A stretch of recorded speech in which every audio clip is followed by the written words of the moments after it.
புரட்சித் தலைவர் எம்ஜிஆருடைய ஆட்சி 1980 கலைக்கப்பட்டதுக்கு அடிப்படை காரணமாக கலைஞர் போய் இந்திரா காந்தி அம்மாட்ட சொன்னதே 50% இடஒதுக்கீட்டை புரட்சித் தலைவர் எம்ஜிஆர் கொண்டு வந்தார். இடஒதுக்கீட்டுக்காக பிற்படுத்தப்பட்ட மக்களுக்காக சமூக நீதிக்காக முதல் அடித்தளமிட்டவர், விதை போட்டவர் எம்ஜிஆர். அதுபோல் சட்ட மண்டல கமிஷன் பரிந்துரை 27% தான் இடஒதுக்கீடு கொடுக்க வேண்டும் பிற்படுத்தப்பட்ட மக்களுக்கு சொல்லி இந்தியா முழுக்க ஒரு நிலைப்பாட்டை எடுத்து மண்டல கமிஷன் பரிந்துரை பண்ண நேரத்தில் தமிழ்நாட்டில் 63% இடஒதுக்கீடு இருந்தது.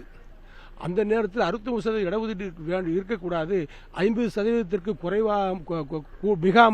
கூடாமல் இடஒதுக்கீடு அமைத்துக் கொள்ள வேண்டும் மாநில அரசுகள் சொல்லி உச்சநீதிமன்றம் சொன்ன நேரத்தில் 69% தமிழகத்தில் உள்ள இடஒதுக்கீட்டுக்காக பார்லிமெண்ட்டில் தீர்மானம் கொண்டு ஜனாதிபதி ஒப்புதலை பெற்று 9வது அரசு அட்டவணையில் வெளியிட்டவர் புரட்சித் அம்மா அவர்கள். ஆகவே தான் சமூக நீதி காத்த வீராங்கனை என்ற பட்டத்தை திக தலைவர் வீராமணி கொடுத்தார். ஆக சமூக நீதிக்கான விதையை போட்டது எம்ஜிஆர், சமூக நீதிக்கான விதையை விருட்சகமாக்கியது புரட்சித் அம்மா அவர்கள், சமூக நீதிக்காக போராடியது அம்மா அவர்கள், 63% இடஒதுக்கீட்டை காப்பாற்றியது அம்மா அவர்கள். அந்த வழியில் வந்த புரட்சி தமிழர் எடப்பாடி அவர்கள் 7.5% இடஒதுக்கீட்டின் வாயிலாக அரசு பள்ளி மாணவர்களுக்கு மருத்துவக் கல்லூரியில் இடம் கொடுக்கின்ற அரசாணையை வெளியிட்டு சட்டமன்றத்தில் தீர்மானம் கொண்டு அரசாணை வெளியிட்டு அன்றைய கவர்னர் ஒப்புதல் கொடுக்க மறுத்த நேரத்தில் தனது வீட்டு அதிகாரத்தை பயன்படுத்தி அரசாணை வெளியிட்ட முதலமைச்சராக விளங்கியவர் புரட்சி தமிழர் எடப்பாடியார். ஆகவே அவர் இந்த 63% இடஒதுக்கீடு உட்பட்ட ஒரு அரசாணையை வெளியிட்டு அரசு பள்ளியில் படித்த மாணவர்களை மருத்துவக் கல்லூரியுடைய கனவை நனவாக்கினார். ஆகவே இதையெல்லாம் சுற்றி வளைத்து பாருங்கள்.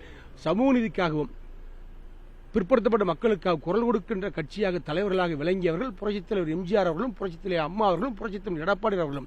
இதில் எந்த இடத்திலும் திமுகவுடைய கட்சியோ தலைவர்களோ சமூக நீதிக்காக குரல் கொடுக்குவதும் கிடையாது. அவர்கள் வெட்டு விளம்பரம் பண்ணுவார்கள், வெட்டு பேப்பரில் எழுதுவார்கள் ஒழிய அவர்களால் எந்த விதமான காரியங்களும் ஆற்றியதாக வரலாறு கிடையாது. ஆகவே சமூக நீதியை காத்த காவலர் எடப்பாடி என்ற கருத்து மையப்படுகின்ற கருத்து அந்த புத்தகத்தை வாங்கி படித்தால் உண்மை புலப்படும்.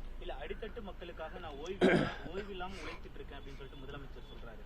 முதலமைச்சர் உழைக்கிறார், முதலமைச்சரை விட எங்கள் பொதுச்செயலர் எடப்பாடியார் உழைக்கிறார். அடித்தட்டு மக்களுக்காக, அடித்தட்டு மக்களுடைய வாழ்வாதார உயர்வுக்காகத்தான் கொரோனா காலங்களில் இருக்கின்ற நேரத்தில் எல்லோருக்கும் ஏழை எளிய மக்களுக்கு வரிகள் வராமல், வரிகள் விதிக்காமல், வரிகளை வசூல் செய்யாமல் அரசாங்கத்தை நடத்திய முதலமைச்சராக விளங்கியவர் எடப்பாடியார்.